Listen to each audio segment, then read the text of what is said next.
Good evening students. आज class 10 की chemistry में हम लोग आगे की स्टडी करेंगे। अभी तक मैंने आपको फंक्शनल ग्रुप के बारे में बता दिया था और कितने फंक्शनल ग्रुप हैं इसके बारे में भी बोल दिया था।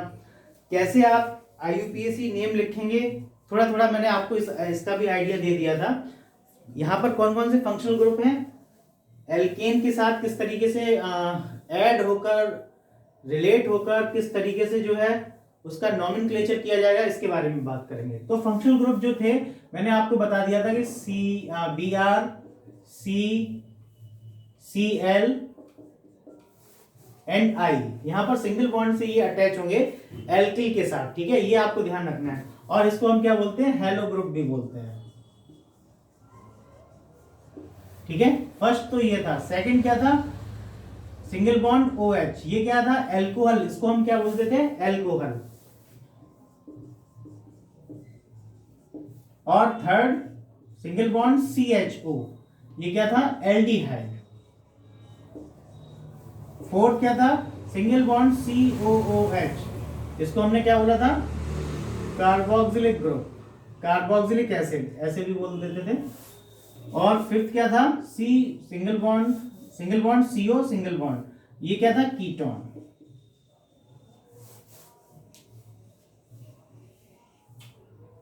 तो ये सारे फंक्शनल ग्रुप के बारे में मैंने आपको बता दिया था। अब जो है किस तरीके से हम IUPAC के थ्रू इसका नाम लिखते हैं, कैसे स्ट्रक्चर बनाते हैं, ये इन सब की हम लोग बात कर लेते हैं। ठीक है, तो लास्ट लेक्चर में मैंने आपको ये दो बता दिए थे कि Br, Cl है, I है। अगर ग्रुप में ये एल्केन के साथ ऐड हुआ है या एल्कोहल ऐड हुआ है तो किस तरीके से हम उसका नॉमेनक्लेचर करेंगे, किस तरीके से उसकी नेमिंग करेंगे। ठीक है, अगर ये ऐड नहीं है तो किस तरीके से हमको करनी है, तो ध्यान से देख लीजिएगा। ठीक है, अब हम लोग आगे करते हैं।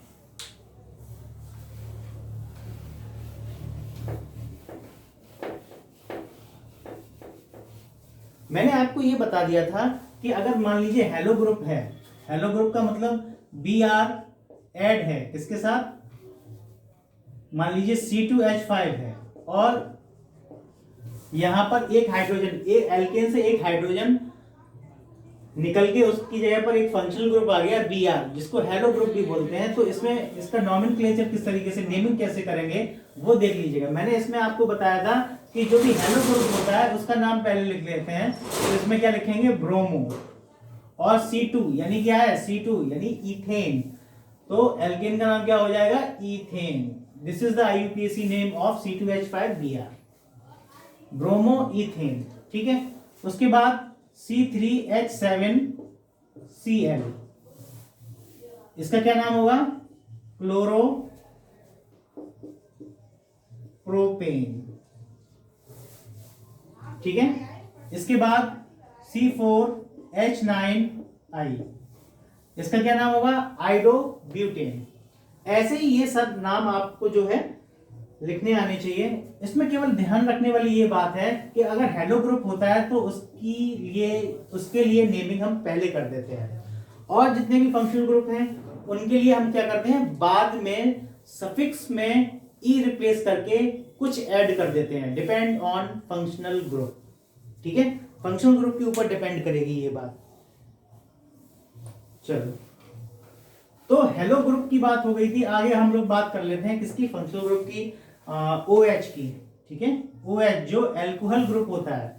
ठीक है, अगर ये किसी एल्किल के साथ या किसी एल्केन के साथ ऐड होगा, एल्केन का मतलब ये है फंक्शनल, एल्केन में जब कोई फंक्शनल ग्रुप ऐड होता है तो जाहिर सी बात है उसके लिए एक हाइड्रोजन का निकलना कंपलसरी है। जब तक एक हाइड्रोजन निकलेगा नहीं तब तक वहां पर कोई भी फंक्शनल ग्रुप ऐड नहीं हो सकता है। ठीक है, तो C2H5 यहां पर देखिए एक H कम हो गया, यहां पर फिर क्या आ गया, फंक्शनल ग्रुप OH आ गया। ठीक है, अब इसका नेम हमको लिखना है, क्या होगा, तो हम जानते हैं नेमिंग करने के लिए सबसे पहले हमारा जो काम है वो क्या है, नंबर ऑफ कार्बन को देखना।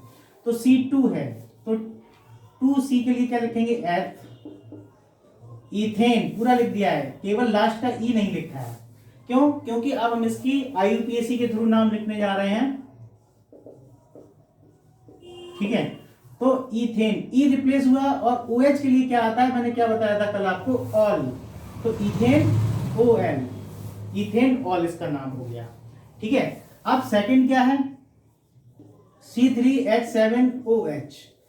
ठीक है, C3 के लिए क्या होगा, प्रोप, तो इसका नाम क्या होगा, प्रोपेन। ई हट गया, ई रिप्लेस हो जाता है लास्ट का, एल्केन जैसे होता है एल्केन, एल्केन, तो यहां से जो ई होता है वो हटकर सफिक्स में according to functional group, according to functional group के अकॉर्डिंग जो है वो ऐड हो जाता है ई की जगह पर। जैसे यहाँ पर ऑल ओ एल ऐड हुआ था, ऐसे ही यहाँ पर दोबारा से ओ एल ऐड हो जाएगा। ठीक है, नेक्स्ट देखिएगा C4H9OH, तो C4 कितना है, ब्यूट, तो ब्यूटेन ऑल। ठीक है, तो ये ध्यान रखना है। अभी हमने बात की है अल्कोहल की, अब हम लोग आगे बात करेंगे एल्डिहाइड ग्रुप के लिए। एल्डिहाइड ग्रुप क्या है,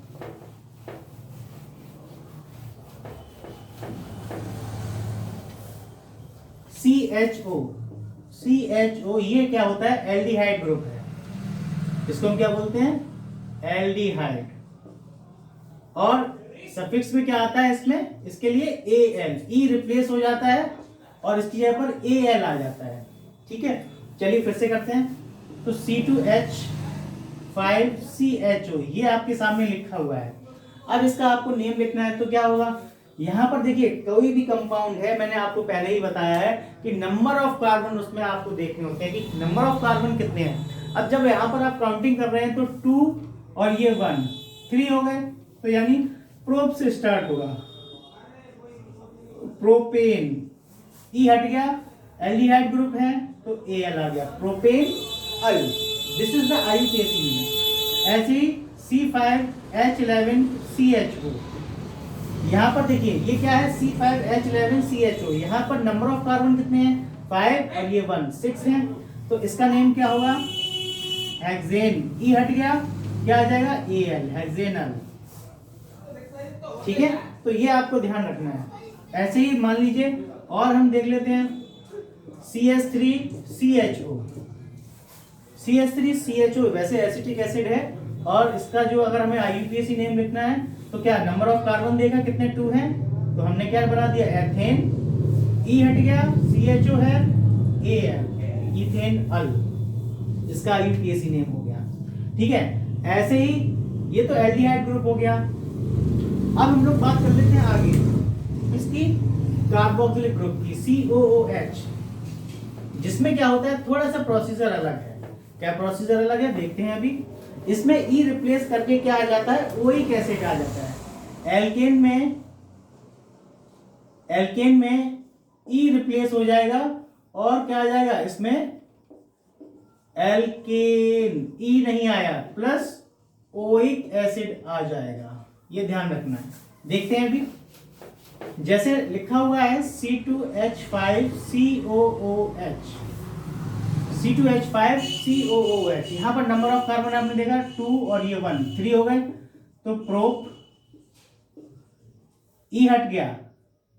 ठीक है, COOH है, मैंने क्या बताया, ओइक एसिड जो होता है वो कार्बोक्सिलिक ग्रुप के लिए आ जाता है, तो प्रोपेन ओइक एसिड, इसका ये नाम हो गया।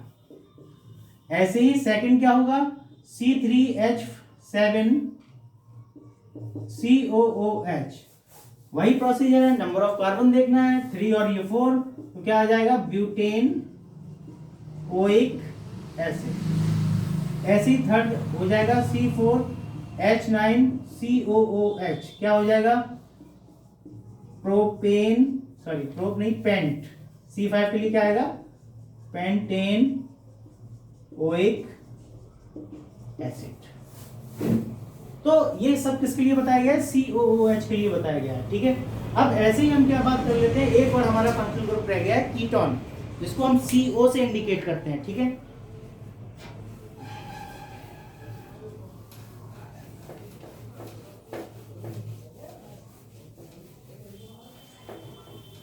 कीटोन ग्रुप की बात कर लेते हैं, CO single bond, CO single bond है, तो ये दोनों बॉन्ड कार्बन के ही, ठीक है, लेकिन यहाँ पर O दिखाई दे रहा है, लेकिन एक्चुअल में कार्बन का ही है।